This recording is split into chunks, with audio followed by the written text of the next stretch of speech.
السلام علیکم، class 9th۔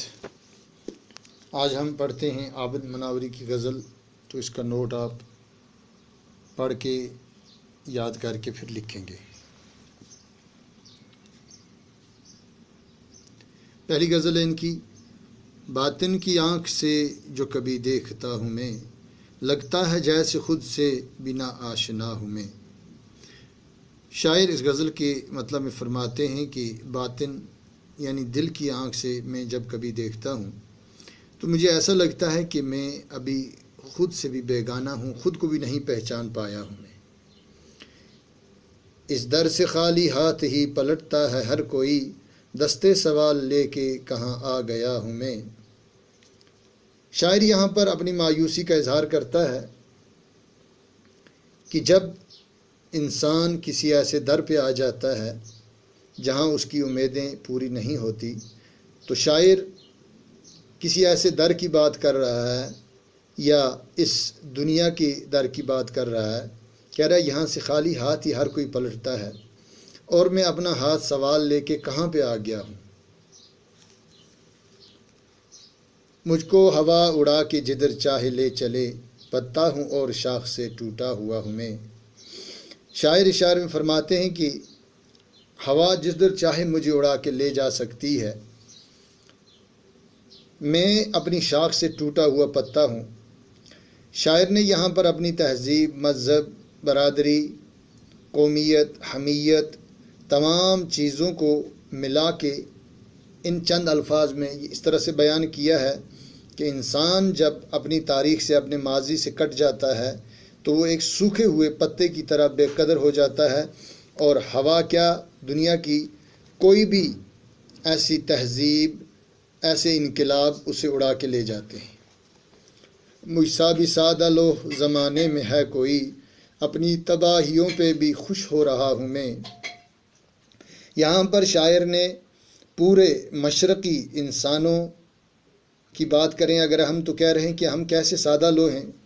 مجھ جیسا زمانے میں کوئی سادہ لوح نہیں ہے کہ اپنی تباہیوں پہ خوش ہو رہا ہوں میں۔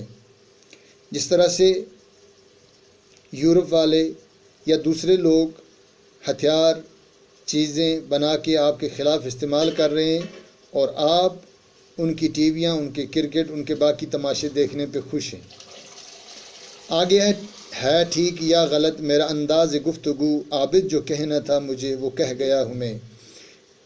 تو شاعر کو جس وقت یہ بات سمجھ میں آ جاتی ہے کہ میں تو ایسی باتیں بھی کہہ گیا ہوں جو شاید نہیں کہنی تھی، کہہ رہے ہیں اب غلط ہے یا صحیح ہے میرا انداز کہنے کا، میں تو جو کہنا تھا وہ اپنے اس غزل کے مقطع میں بیان کر چکا ہوں۔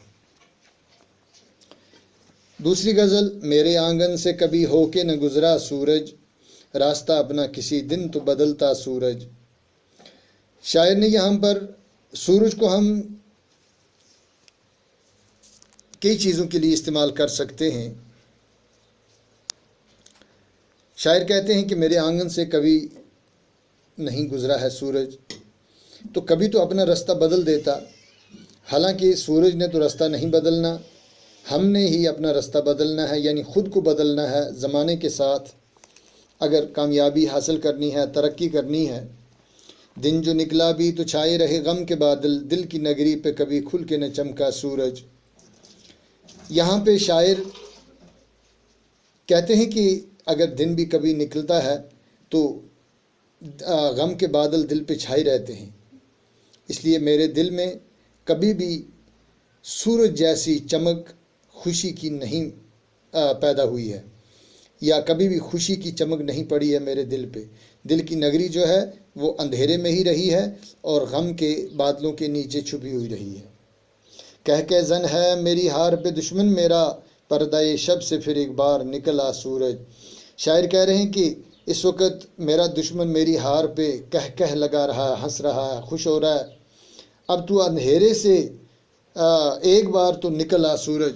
یہاں پر شاعر اس شعر میں یہ کہنے کی کوشش کر رہے ہیں کہ اس وقت حالات جو ہیں دنیا کے، زندگی کے، وہ بہت بری طرح سے ہر طرف اندھیرا، ظلم، بربریت کا ماحول ہے، اور ایک بار پھر وہی دور نکل آئے کہ جس میں انصاف ہو، روشنی ہو، نور ہو۔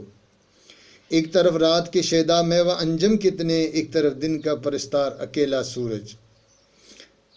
یہاں پہ سورج کو اگر ہم دیکھیں، سچائی بنا لیں اگر سورج کو، تو کہہ رہا ہے ایک طرف تو رات کو دیکھو آپ، چاند ستارے کتنے ہیں، لیکن دن کو جب ایک سورج نکل کے آتا ہے تو ہر طرف روشنی پھیلا دیتا ہے، اندھیرا غائب ہو جاتا ہے، چاند اور ستارے ماند پڑ جاتے ہیں۔ اس طرح سے جب حق، نور، سچائی سامنے آ جاتی ہے تو اس کے آنے سے ہر ایک چیز ختم ہو جاتی ہے، ظلم ہو، اندھیرا ہو، بربریت ہو، جہالت ہو۔ غیر ممکن ہے شب غم کی سحر اے عابد، کس نے مغرب سے نکلتے ہوئے دیکھا سورج۔ یہاں پر مایوسی کا اظہار کرتے ہوئے کہتے ہیں، شاعر کہتے ہیں اس غزل کے مقطع میں کہ اب تو مجھے لگتا نہیں ہے کہ ممکن ہے کہ اس غم کی شب کی سحر ہو کبھی، کیونکہ کسی نے مغرب سے، یعنی جہاں سے سورج ڈوبتا ہے وہاں سے واپس نکلتے ہوئے تو نہیں دیکھا، یعنی کہ اب سچائی، انصاف، ہر چیز مر چکی ہے اور اب دوبارہ وہ پیدا ہونے والی نہیں ہے۔ لیکن ایسا نہیں ہے، یہ شاعر کا اپنا نظریہ ہے۔ اس کے الفاظ مانے ہیں اور امید کریں گے کہ آپ انہیں یاد کرو گے۔ یہاں پر بھی ہیں، یہ غزلیں روایتی انداز کی ہیں مگر دوسری غزل میں جدید حسیت کی ترجمانی ہوئی ہے۔ پہلی غزل کے مطلب میں باطن کی آنکھ سے مراد دل کی آنکھ یعنی چشم بصیرت ہے۔ دوسرے شعر میں در، محبوب کے دروازے کی طرف اشارہ کرتا ہے۔ دوسری غزل کے آخری شعر میں مغرب سے سورج نکلنے کی بات کہہ کے ناممکنات کی طرف اشارہ ہے۔ اس غزل کا ردیف سورج ہے اور اسی کی مناسبت سے ہر شعر میں رات، شب، صبح، چمک، اندھیرا یا ایسے ہی الفاظ کا استعمال ہوا ہے۔ شاعر اپنے آپ کو خود سے ناآشنا کب پاتا ہے؟ شاعر دست سوال لے کے کہاں جاتا ہے؟ شاعر اپنی تباہیوں پہ کیوں خوش ہو رہا ہے؟ محو انجم کس کے شیدائی ہیں؟